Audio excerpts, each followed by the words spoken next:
على راسه. يا خال، يا خال، يا خالي، عاوز ايه؟ ومين قال لك ان انا قاعد هني؟ رحت لك البيت مرت خالي قالت لي جا قاعد في الخراب هني. والمكان اللي انت قاعد فيه ده انت جاي تبيع شباب. ما زي ما تقول يا خالك ما بيحبش قعدة البيت، قعدة البيت مملة يا عربي يا ولدي. على رأيك ابوي. المهم خلينا في الموضوع اللي جاي احكي لك عليها. يكفي مواضيع هي، اقعد. قعدة الطراوة دي يا خال. بس نزل رجلك بس انت هتتمرقع الصبح.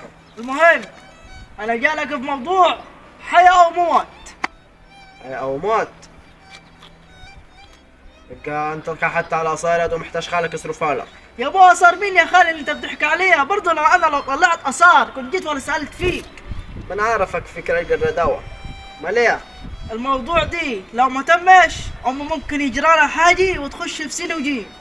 يا دي في يد قلقتني يا. الصراحه يا خال امي بعتاني بتقول لك عايزه ورثها قال. يا ما تقول كده من الصبح. والله هو ده الموضوع يا خالي وانا رضيتش افتحك فيه من زمان. بص يا ولدي، اول حاجه امك واخده ورثها تالت ومتلت. ازاي يعني؟ كيف؟ لما ابوها مات لزمهاني وانا صرفت عليها وجهزته، وكنت دايما اودي لها نايب الموسم لما كانت شايله فيك لحد ما انت كبرت وبقيت خروف قد الدنيا. واجب عليك ده يا خالي، ان ما جهزتهاش انت مني جهزي، ده انت اخوها برضو.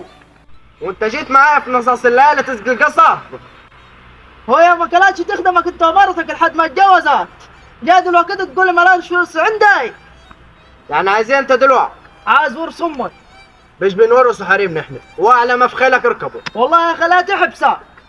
اتكلم زين يا دو يا خالك بدل ما رضي وشك بوانا. والله صبرك علي بس انا خليك تشعلك في المحاكم. طب يلا من هني روح. اجال ما لها عازي ما فيش ورث، واعلى ما بخيلك اركبوا. هجيب المحاكم الجريه. روح يا